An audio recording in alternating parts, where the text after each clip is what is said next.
Welcome to another installment of In Focus. My name is Steve Ahrendt. This is Frontline Pro Wrestling. Today my guest is the brand new Frontline Pro Champion, the one, the only, the generational treasure, Shaq Jordan. Shaq, thanks for taking time out of your schedule. Hey, thanks for I having me, appreciate it.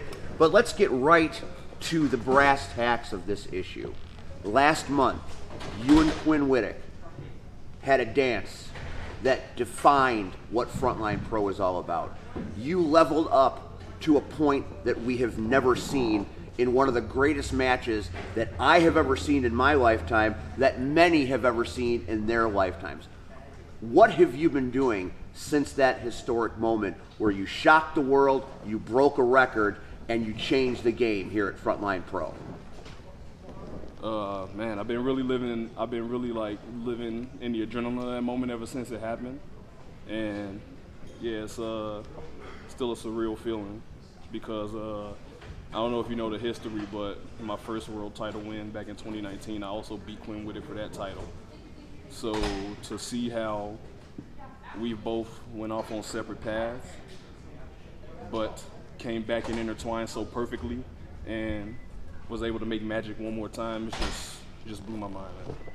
Can't put it into words. Sitting on commentary, watching that match was like an out-of-body experience to a certain extent. And then after the match was over, what happened after the match was almost as engaging as what happened in the match. You let those fans that were lucky enough to be in the building that night inside the personal life of Shaq Jordan. How did you come to that determination in the moment that you were going to let people in behind your curtain? It was a lot of thought leading into it because I was pretty much in a panic. It was honestly just a spur of the moment thing because, like I said, me and Quinn have so much history. And he's one of the guys who took me on. Despite him being younger than me, he knows so much more about the business than me. And he took me in when I first came in, and he was one of the first people to let me know that I'm not alone in my struggles. So to have that match with him, I felt it was the perfect time to let all that be known because he would have encouraged it and he would have done the same thing. And he encouraged me. He actually encouraged me to do it. Like, you've been through a lot. It's your crowning achievement, man. You gotta let the people know what you've been through. Let the people know that they're not alone. Just as I let you know that you're not alone. You know. A moment we will never forget. And now here you are, a month removed, holding that title proudly as you should.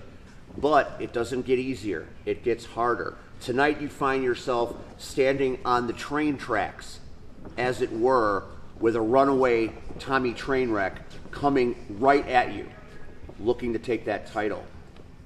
What does that mean to you?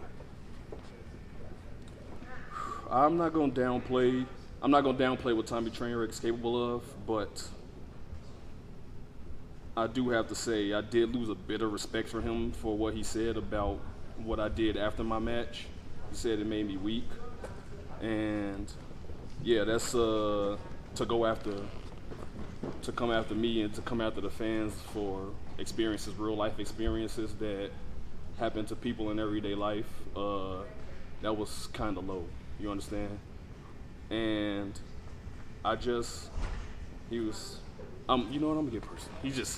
He's flashing his titles in front of the camera, but he called himself a champion, but guess what? I got the championship that he wants. I'm gonna say this and I'm gonna end it here. As long as I have this, he'll always be playing catch up to me. That is an important statement you just said there. You have that. And by having that title, you now have the largest target on your back of your career. And it's not just the people like TW3. It's not just the people like Coda Jacobs. You're dealing with legacy now. Bulletproof Ben McCoy has never held that title. There are many people that have their eyes on that prize. You are the most wanted man in Frontline Pro right now. How do you respond to the pressure and the weight of now your legacy? I'm a diamond. Back when I came here in 2022, when I was security for Coda Jacobs, when he was holding this, I was a lump of gold. But I thrive under pressure, which is why I just told you I'm a diamond. I'm unshakable, I'm unbreakable. Anybody who wants to face me, in the immortal words of The Undertaker, try me. I'll make you famous. Ladies and gentlemen, Shaq Jordan, the generational treasure, the Frontline Pro champion. His legacy begins. Where will it take this diamond in the rough? We'll see you next time on In Focus.